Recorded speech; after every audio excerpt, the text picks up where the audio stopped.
How poverty affects a child in the classroom. Here are some quick stats about poverty.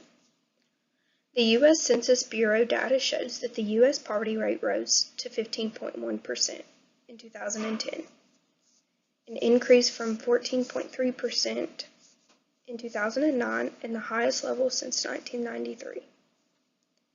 In 2008, 13.2% Americans lived in relative poverty. In 2000, the poverty rate for individuals was 12.2% and for families was 9.3%. And the percentage of most people in deep poverty was 13.5% of all blacks and 10.9% of all Hispanics, compared to 5.8% of Asians and 4.3% of whites. According to the American Psychological Association, around 1 in 5 children in the United States live in poverty.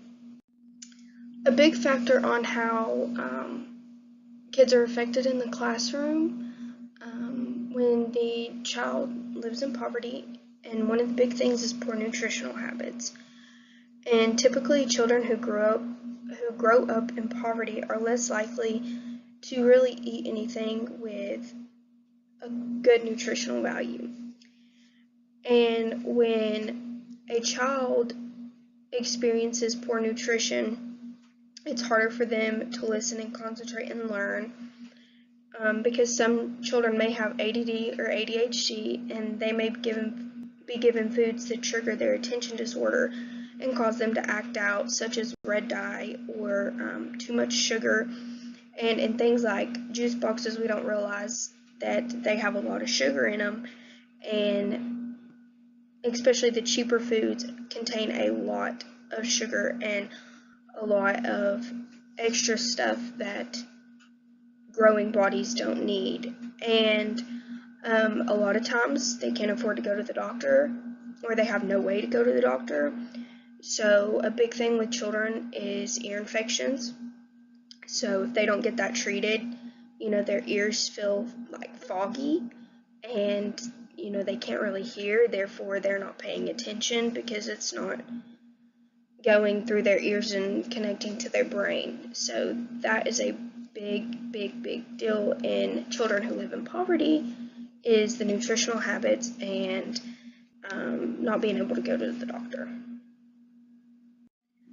So we could really help out for their sake, and we could offer the students a healthy snack in the morning, such as fruit or whole grain crackers or stuff like that, to help maybe balance out their nutrition.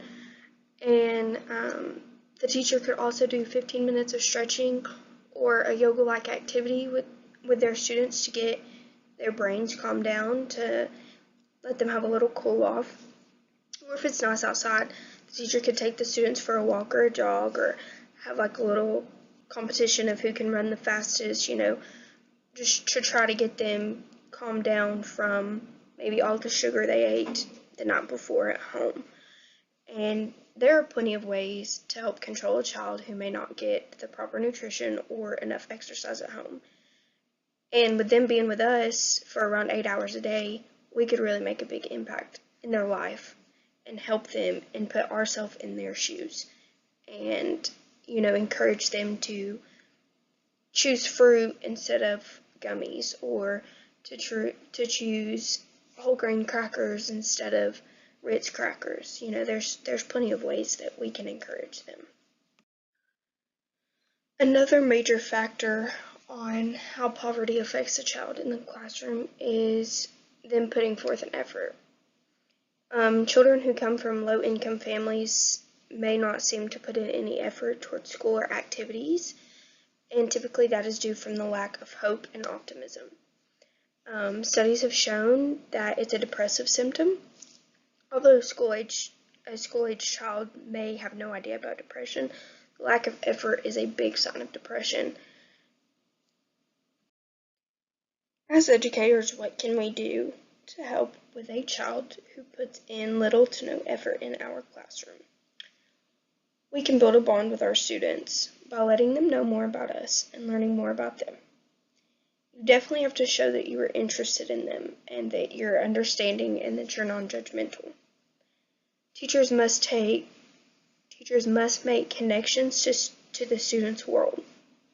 As an educator, we have to put ourselves in their shoes and not forget that all of our students will have different home lives. It can be very, very frustrating when you have a child who does not want to participate in anything you do in the class. But also we need to take a step back and maybe realize that something else is going on outside of school. In the classroom, make sure you give more positive feedback than negative. It's more on a 3-to-1 ratio. You give 3 positives and a negative, vice versa. And if you have to give something negative, make sure to always uplift the student with something positive afterwards to build that encouragement of putting forth an effort so that they know that it's okay to be wrong and it's awesome to be right. So you always just have to beat that in their heads that it's okay. It's always okay. And you can always set goals for your students so that they can reach them and so that they can have that feeling of accomplishment. That is a big thing in kids. I work with kids who live in poverty, and we set goals. We set daily goals, we set weekly goals, and we set monthly goals. And when they reach those, as soon as they walk through those doors, they come to me so excited because they have accomplished something. They were able to do it, but they had that encouragement.